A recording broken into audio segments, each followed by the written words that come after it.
তাকে বলা হয়েছিল তুমি টিভির জন্য যোগ্য নও।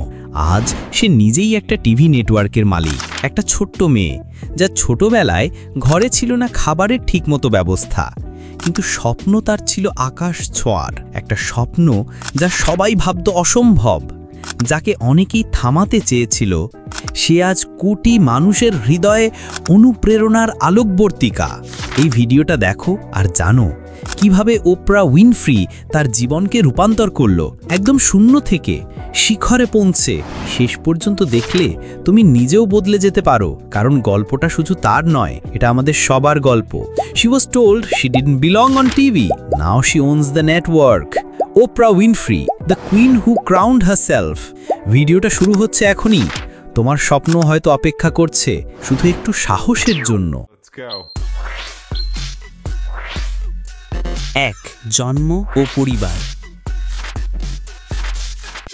একটা ছোট্ট মেয়ে 1954 সালের জানুয়ারির শেষ দিকে মিসিসিপি অঙ্গরাজ্যের এক দরিদ্র পরিবারে জন্ম নেওয়া। তার নাম ওপ্রা গেইল উইনফ্রে। সে এসেছিল এমন এক সমাজে যেখানে গায়ের রং আর গরিবি এই দুটোই ছিল তার বিরুদ্ধে। একটু সহ্য করা যেত না এই বাস্তবতাকে। মা ভার্নিতা লি ছিলেন গৃহকর্মী, বাবা ভার্নান উইনফ্রে একজন সরল নাপিত। শৈশবে মা বাবার আলাদা হওয়া, অবহেলা আর নিঃসঙ্গতার মধ্যে কাটানো দিনগুলো, একটি ছোট্ট কাঁচা ঘর, ক্ষুধার্ত পেট আর না পাওয়ার যন্ত্রণা। তবুও জন্ম নেয় সেই কণ্ঠস্বর যে একদিন কাঁপিয়ে দেবে গোটা পৃথিবীকে।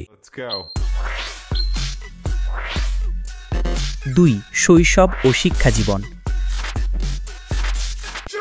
ওপ্রার শৈশব ছিল কঠিন, বিষাক্ত বাস্তবতায় রাঙানো। শিশু বয়সেই মানসিক ও শারীরিক নির্যাতন সহ্য করতে হয়েছে তাকে। তবুও সে থামেনি। কান্না লুকিয়ে স্কুলের পথে পা বাড়িয়েছে, বইয়ের পাতা উল্টিয়েছে মন দিয়ে। নাশভিল ইস্ট হাই স্কুল থেকে সে স্নাতক, টেনেসি স্টেট ইউনিভার্সিটি থেকে কমিউনিকেশনসে ডিগ্রি নিয়েছে। ক্লাসে দাঁড়িয়ে নিজের গল্প বলতো, শ্রোতারা থমকে শুনত তার কথা। তবুও তাকে বলা হয়েছিল তুমি টিভির জন্য যোগ্য নও। একটি সংবাদ চ্যানেল থেকে বরখাস্তও পেতে হয়েছিল, কারণ তারা বলেছিল সে খুব আবেগপ্রবণ। কিন্তু কে জানতো এই আবেগই একদিন হয়ে উঠবে কোটি মানুষের হৃদয়ের স্পর্শ। 3. কেন বিখ্যাত এবং সাফল্য। ওপ্রা উইনফ্রে শুধু এক সংবাদ উপস্থাপিকা নন, সেই ছিল এক বিপ্লবের নাম। দ্য ওপ্রা উইনফ্রে শো, একটি শো যা কোটি মানুষের হৃদয়ে জায়গা করে নিয়েছে। শুধু বিনোদন নয়, মানুষের কান্না, হাসি, সংগ্রাম ও আশা বয়ে আনে। নারীর অধিকার, শিশু নির্যাতন, আত্মবিশ্বাস, আত্মত্যাগ আর ভালোবাসা, এসব ছিল তার গল্পের মূল। তাকে মনে রাখা হয় কারণ সে ছিল ভাঙা মানুষদের স্বপ্ন ফেরত দেওয়ার কণ্ঠস্বর, একটি কালো মেয়ের মুখ যে বলতো তোমার ভেতরের আলো জেলে দাও। সে ছিল এক শক্তি যে শুধু নিজের জন্য নয়, অন্যদের জন্যও লড়েছিল। তার সাফল্য, সে নিজেই খুলেছে এক টিভি নেটওয়ার্ক ওন, যেখানে সে মালিক, নির্মাতা, প্রেরণা। যে মেয়েটাকে বলা হয়েছিল তুমি টিভির জন্য নও, সে বলল এখন টিভি আমার। শেষ লাইন। তাকে বারবার বলা হয়েছিল তুমি পারবে না। সে শুধু হেসে বলেছিল তবে আমি চেষ্টা করব।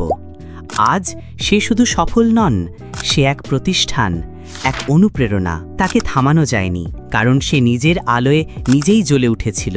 ওপ্রা Winfrey, the queen who crowned herself. তোমার জীবনেও যদি কেউ কখনো বলে তুমি পারবে না, তবে মনে রেখো ওপ্রা উইনফ্রির গল্পটা তোমার জন্য লেখা। জীবন যতই কঠিন হোক না কেন, যদি তুমি নিজের উপর বিশ্বাস রাখো, তাহলে তোমার গল্পও একদিন ইতিহাস হয়ে উঠবে। যদি এই গল্পটা তোমার হৃদয় ছুঁয়ে যায়, তাহলে একটা লাইক দাও, কমেন্টে জানাও তোমার অনুভূতি। আর হ্যাঁ, এমন আরও অনুপ্রেরণামূলক গল্প পেতে চ্যানেলটা সাবস্ক্রাইব করো, পাশে থাকো। তোমাদের ভালোবাসাই আমাদের শক্তি। আবার দেখা হবে পরের গল্পে। সব সময় মনে রেখো তোমার মধ্যেই আছে বদলে দেওয়ার শক্তি। ধন্যবাদ।